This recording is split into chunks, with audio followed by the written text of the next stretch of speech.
የአባ ዘራስ ምክር። ደራሲ እማሆይ እተ ማርያም ይፍሩ። ተራኪ ኃይለ ሚካኤል። የአባ ዘራስ ምክር።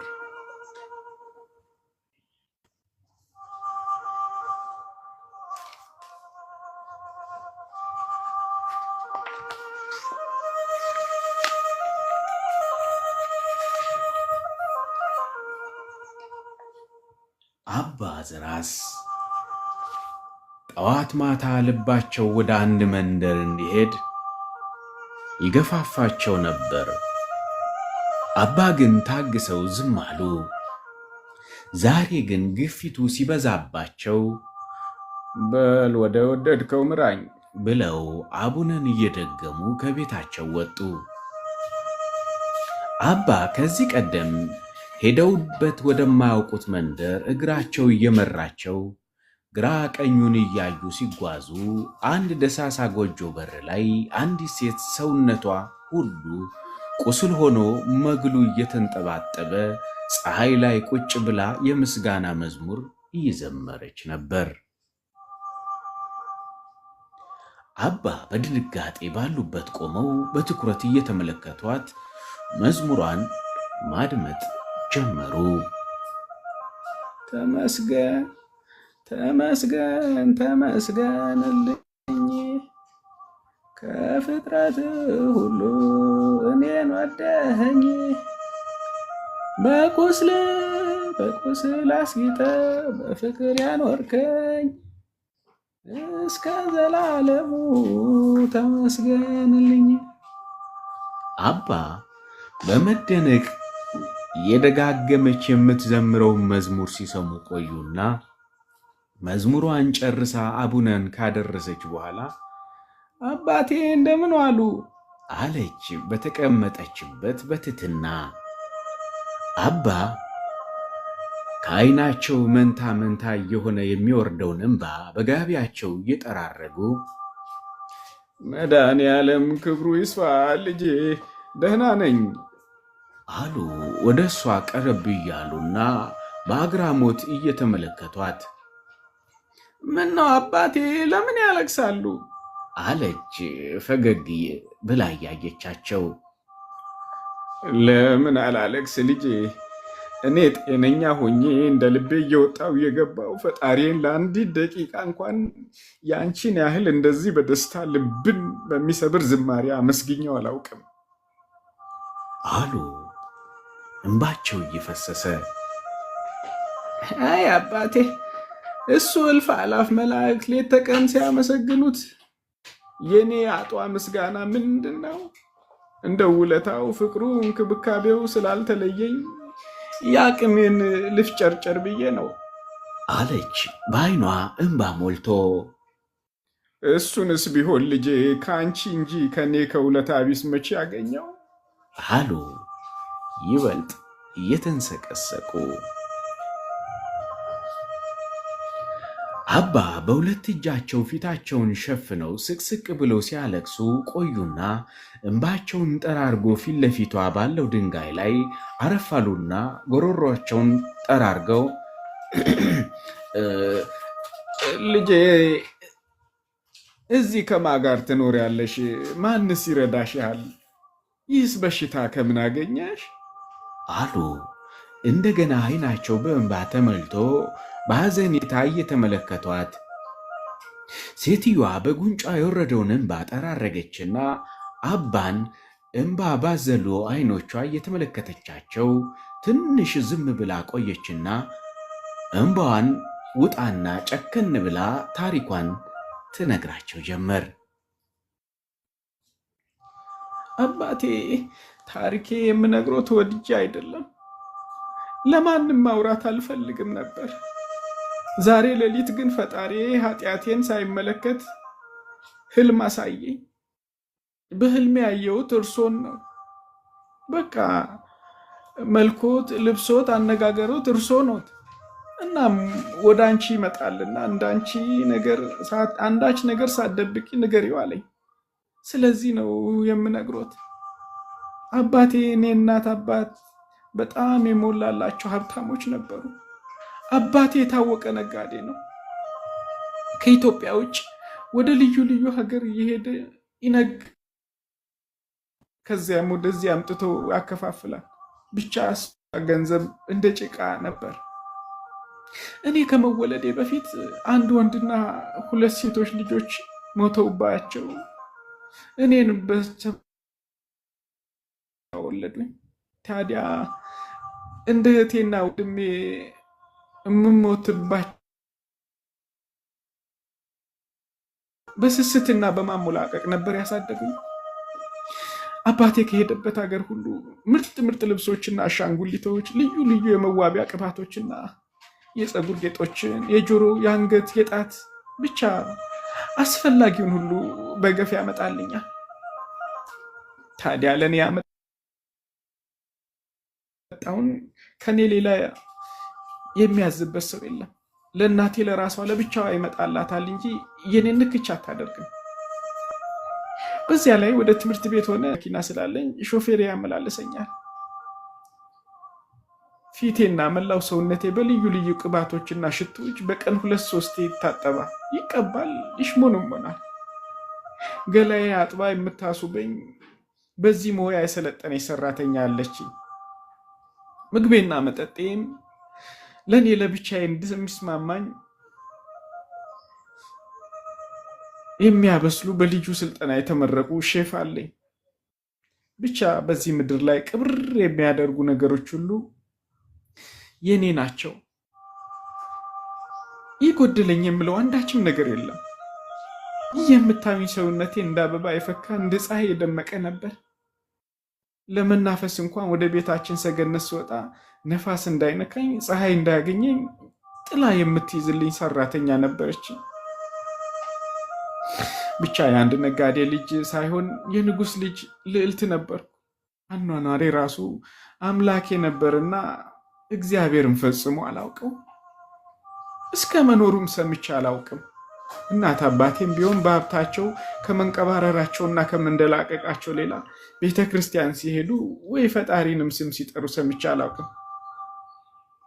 ብቻ የምታኳኩልኝና ፕሮቶኮልን የምጠብቅልኝ ልጅ አንዳንዴ የፈጣሪን ስም ስጠራና አልፎ አልፎ ስትዘምር ሰማት ነበርና አሾፍባትና ገላምጣችም አልፋት ነበር።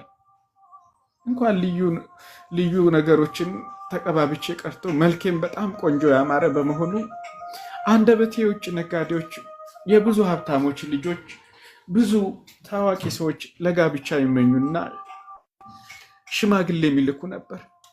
አባቴ ግን ልጄን የሚመጥናት ሰው አላገኘውም ብሎ ሁሉንም እምቢ አለ። ብቻ አባቴ ባልመጣ አልመጣ ተገባ ቀረ ለእኔ ምንም ነው። ምክንያቱም አንዳች የጎደለብኝ ነገር የለምና ነው። እንግዲህ በእንደዚህ ያለ ኑሮ 20 ዓመት ሆነኝ። መቼም እንዳማሩ መኖር የለምና አባቴ ከውጭ ሲመጣ በአውሮፕላን አደጋ ሞተ። በሱ ሞት የተደናገጠችው እናቴ ራሷን ስታ አባቴን እንኳን መቅበር ሳትችል ሆስፒታል እንዳለች እሱ በሞት በ4ኛው ቀን እሷም ሞተች። አታምጣው ነው እንጂ ሲያመጣው ምን ይደረጋል? ይህን ሁሉ የሀዘን ውርጅብኝ ከዘመዶቻችን ጋር ሆኜ ቻልኩት። ይባስ ብሎ የእናቴ አባት 40 ሳይወጣ በማላውቀው ምክንያት መላ ሰውነቴን ይበላኝ ያሳከከኝ ጀመር። ሳከው ቆዳዬ እየተገሸለጠ ይነሳ ጀመር። አክስቶቼ ያልወሰዱኝ ስፔሻል ዶክተር ጋር የለም። እስከ አሜሪካ ጀርመን ሄጄ ታየው፣ ግን ማንም በሽታዬን ሊያውቁ አልቻለም።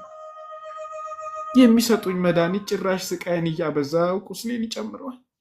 መላ ጠፋ። ወደ ሀገሬ ተመልሼ የአበሻ መድኃኒት መከታተል ጀመርኩ፣ ግን ምንም መዳን የለም። አባቴ ይህ ሁሉ ሲሆን ፈጣሪን አንድም ቀን ጠርቼው ወይም አስቤው አላውቅም። እስከ መኖሩም ትዝ ብሎኝ አያውቅም።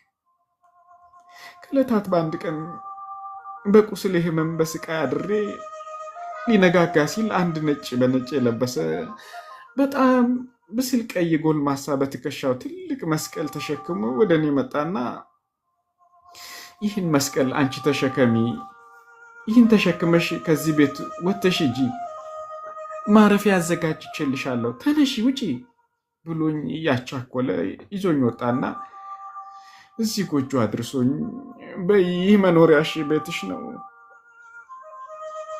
አስታማሚ ያዝልሻለሁ አለኝ። ይህ ቁስልሽ ከዚሁ በኋላ ውበትሽ ቁንጅናሽ ነው፣ በደስታና በጸጋ ተቀብለሽ ኑሪ። የእናቴ አባትሽ ቤት እስከ ዛሬ በአላፊው ጌጥ አጊጠሻል። ካሁን በኋላ በእኔ ቤት አጊጠሽ ትኖሪያለሽ፣ አይዞሽ አትፍሪ ብሎኝ ያንን መስቀል ትቶልኝ ሄደ። ስባንን ይህ ሀገሩ፣ አካባቢው፣ መንደሩ የማላውቀው ሀገርና ቤት ውስጥ ራሴን አገኘሁት። የሰጠኝን መስቀል ይኸው ከአጠገቤ ያለየው። ወዲያው አንድ አባት መጥተው ምግቤን መጠጤን ሰጥተውኝና አብልቶ አጠጥተውኝ ስለ ፈጣሪ መኖር፣ ስለ እሱ ህልውና በጠቅላላው መንፈሳዊ ነገር አስተምረው መክረውኝ ሄዱ። በቃ እንኳን ሌሊት በቀን ያለ ሰው ብቻዬን ለደቂቃ መቆየት የምፈራዋ ብቻዬን ውዬ ሳድር ምንም ብቸኝነት ፍርሃት የለኝም። እኛም አባት በቀን ምግቤን መጠጤን ይዘው እየመጡ መክረው አስተምረው ይሄዳሉ። እኔም ፈጣሪ እየመራኝ በደስታ መዝሙር አመሰግነዋለሁ። ግጥሙን፣ ዜማውን እሱ ራሱ ባፌ እያኖረልኝ በደስታ ዘምራለሁ አለችና መዝሙሩን ቀጠለች። ተመስገን ተመስገን አምላኬ ተመስገንልኝ፣ ከፍጥረቱ ሁሉ እኔን ወደኸኝ፣ በቁስል አስጊጠ በፍቅር ያኖርከኝ፣ እስከ ዘላለሙ ተመስገንልኝ። በይበልጥም ለመቆንጀት በይበልጥ ላብብ፣ በጣም እጥር ነበር ራሴን ሳሱብ፣ ቆዳ እንዲህ አይደለ አለና ፈጣሪ፣ በቁስል አስዋበኝ ብሎኝ እንዲህ መሪ፣ ወስዶ በጥበቡ እናትና አባቴን ምናምን አድርጎ ያን ሁሉ ንብረቴን ከዛ የበለጠ ጸጋ ሰጠኝና እንዲህ አሳመረኝ ሰርቶኝ እንደገና። እኔ ያላውቅ ስለው እሱ ግን አውቆኝ በቅፉ አስገብቶኝ በቁስል አስዋበኝ።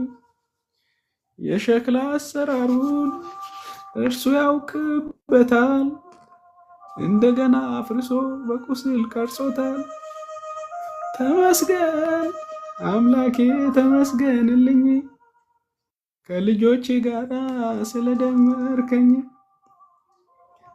እያለች ዓይኗን ወደ ሰማይ ሰቅላ ከዓይኗ እንባ እየተንጠባጠበ ስትዘምር አባ በምታወጣው የድምጿ ቅላጼና በግጥሙ ተመስጠው እንባቸውን እያንጠበጠቡ ሲያደምጧት ቆይተው ዝም ስትል ከተመስጧቸው ተመለሱና እንባቸውን ጠራርገው ትክ ብለው ሲመለከቷት ቆዩና ልጄ አንቺን የማጽናናበት የምመክርበት ቃል የምተነፍስበት አንዳችም አንደበት የለኝም። ግን ልጄ እኔ ኃጢአተኛ ወንድምሽ ምን ላድርግልሽ? ምንስ ታዝኛለሽ? አሉ የሚሉት ጠፍቷቸው በተጨነቀ መንፈስ። አባቴ ፈጣሪ ወደዚህ የላኩት የራሱን አሰራር ስላለው ነው። ስለዚህ ያለ ምክንያት አልመጡም። ፈጣሪ በዚህ ቁስል በሽታ ከጎበኘኝ ዛሬ 7 ዓመቴ ነው። አሁን ግን በቃሽ ብሎኛል፣ ወደ እሱ ጠርቶኛል። እርሱም የመጡት አጥበው ገንዘው ይቀብሩኝ ዘንድ ነው። መቼም ፈጣሪ ስራው ድንቅ ነው። እኛ ከበረሃ እየመጡ የሚደግፉኝ አባት ትናንት ተሰናብተውኝ ሄደዋል። ዛሬ ነግረውኛል። ስለዚህ አባቴ አንስተው ወደ ውስጥ አስገቡኝና እዛች መደቤ ላይ ያሳርፉ። ከዚያ በኋላ የምታደርጉትን ጌታ ይመራዎታል አለቻቸው። ፊቷ በፈገግታ ተሞልቶና ከመቀመጫዋ ለመነሳት እየታገለች አባ በአነጋገሯ ደንግጠው ፈዘው ሲያዩዋ ከቆዩ በኋላ ልጄ ምን አልሽ? ገንዘው ይቅበሩኝ ስትይ ሰማው ወይስ ቃዠው? አሉ አፍጠውባት። አልቃዠውም አባዬ። ፈጣሪ በዛሬው ዕለት ወደ እርሱ እንደሚጠራኝ በግልጽ ነግሮኛል። እኛ ከበረሃ የሚመጡትም አባት ገልጾላቸው ነግረውኛል። እርሶም የመጡት ለዚህ ነውና አይፍሩ። አባቴ ፈጣሪ በቃሽ ብሎ ሲጠራኝ ሊደሰቱ ይገባል። አባቴ 7 ዓመት ሙሉ እሱ አስችሎኝ ስቃዩን መከራውን ተቀበልኩ። አሁን ደግሞ በቃ ሲለኝ እኔ እጅግ በጣም ደስ ብሎኛልና እርሶም ደስ ይበሉት አለች፣ ፊቷ በፈገግታ ተውቦ። ልጄ ልክ ነሽ። ፈጣሪ ቢረዳሽ እሱ ጸጋ ቢያደርግልሽ እንጂ እንኳን ከዚያ የቅንብር ኑሮ ባንዴ ወርዶ እንዲህ ሲሆን በደስታ መቀበል ቀርቶ እጅግ ዝቅ ብሎ በድህነት የኖረውን ይህን መከራ፣ ስቃይ፣ ብቸኝነት ከዚህ ከከባድ በሽታ ጋር አይችለውም ነበር። ግን የእሱ ፈቃድ ሆነና ቻልሽው ልጄ ብለው ስቅስቅ ብለው አለቀሱና ልጄ ታዲያ እኔ ሀጥና ደካማ ነኝ። ያንቺን የቅድስቷን ሰውነት አጥቤ የምገንዘው ይህ አይደረግም። እኔ ቅዱስ አካልሽን ልነካው አይደለም፣ እንዲሁ መናገርም አይገባኝም ነበር አሉ በትትና ቀርቅረው እንባቸውን እያንጠባጠቡ። ሎቱ ስብሐት አባቴ። ሀጥ በደለኛ ማን ነኝ አባቴ? እኔ እኮ ፈጣሪን የማላውቅ ከእንስሳ ያነስኩ ፍጡር ነበር። እንስሳት እንኳ አሳደራቸውን ያውቃሉ። እኔ ማን እንደፈጠረኝ እንኳን አላውቅም ነበር። ግን እሱ ፍጡሩን አይረሳምና ሳይረሳኝ ይህን ክብር ሰጠኝ። እርስዎ ግን ከእናቶ ማፀን ጀምሮ ያወቁት የተገዙለት ቅዱስ ነው አባቴ። አሁን ያልኩት ብቻ አድርጉልኝ። እዛች መደብ ላይ ያሳርፉኝና ያ የተንጠለጠለ ፌስታል ውስጥ ልብስ አለ፣ በሱ ገንዘው ይቅበሩኝ። ፍጠኑ አባቴ፣ ጊዜ የለም አለች ለመነሳት እየተፍጨረጨረች።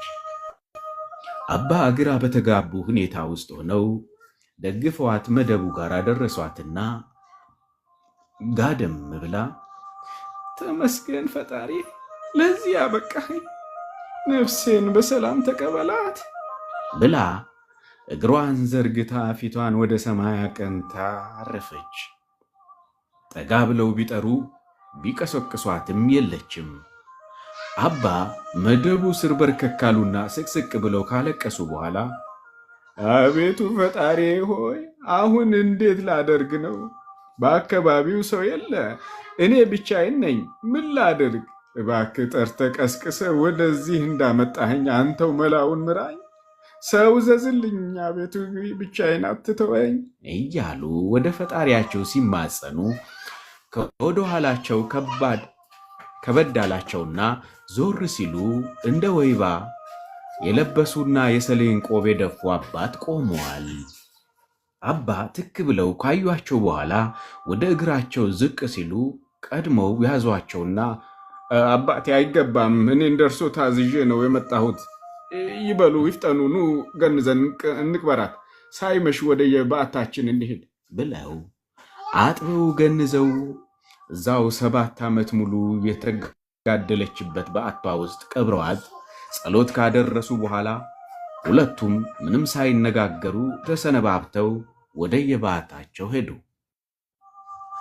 አባ ስላዩት ስለሰሙት ነገር እየተደነቁና የእግዚአብሔርን ሥራ እያደነቁ ወደ በዓታቸው ሲጓዙ ጭር ባለው መንገድ ላይ የሕፃን ልጅ ለቅሶ ሰሙና ቆም ብለው ድምፁን ወደ ሰሙበት ቦታ ሲመለከቱት የተጠቀለለ ነገር ላይ አይናቸው አረፈና ደንገጥ ብለው ግራ ቀኙን ፊት ኋላውን አዩና ማንም የለም። ወደዛ ጠጋ አሉ። 1 ወር ያልሞላው ሕፃን በቡቱቱ ጨርቅ ተጠቅልሎ ተጥሎ ምርር ብሎ ያለቅሳል። አባ አማተቡና ዳግም አዩ። ልጁ ማልቀሱን ቀጥሏል። አባ ግራ ገባቸው። ጥለውት አይሄዱ ነፍስ። እግዚአብሔር ታላቁ ሰው ነው። አያነሱት ምን ያደርጉታል? ተጨነቁና ወደ ፈጣሪያቸው መጮው ጀመሩ። ምነው ፈጣሪ እንዲህ ያለ ጉድ ታሳየኛለህ? እሺ እንዴት ላድርገው? ምን ይሻለኛል? ፈጣሪ መላ በለኝ እባክህ፣ ከዚህ ጉድ አውጣኝ እያሉ አይናቸውን ልጁ ላይ ህሊናቸውን ወደ ፈጣሪ ሰቅለው ሲማጸኑ ድንገት ዝናብ መጣል ጀመረ። አባ ጭራሽ ግራ ገባቸው። እያማተቡና አቡነን እያደረሱ ወደ ልጁ ተጠግተው አነሱትና ዝናብ እንዳይነጋው በለበሱት በተቀዳደደ ጋቢ እየተከላከሉ ወደፊትም እየፈጠኑ ሲራመዱ ከፊት ለፊታቸው ጤና ጣቢያ የሚል ጽሑፍ አዩና በቀጥታ ወደዚያው አመሩ።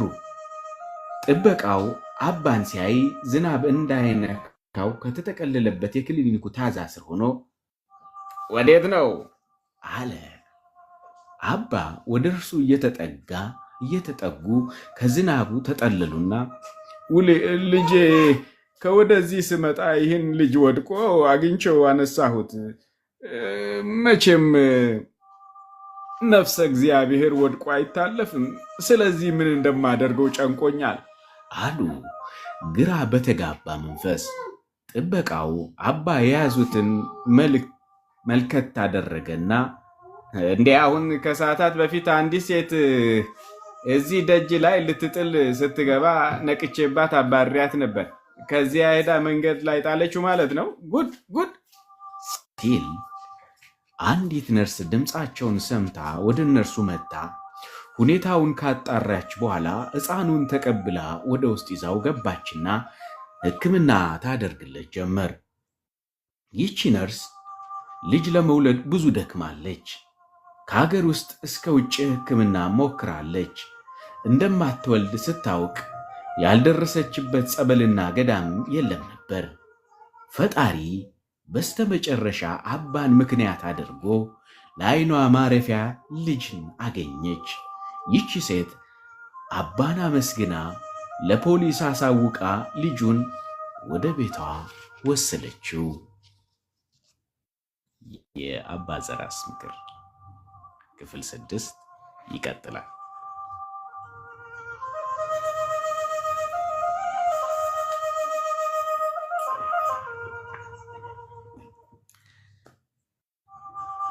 ስለነበረን ጊዜ እግዚአብሔር አምላክ ስም የተመሰገነ ይሁን። የሰማነውን በልቦናችን ያሳድርልን። የእግዚአብሔር ቤተሰቦች የእናታችን የቅድስት ድንግል ማርያም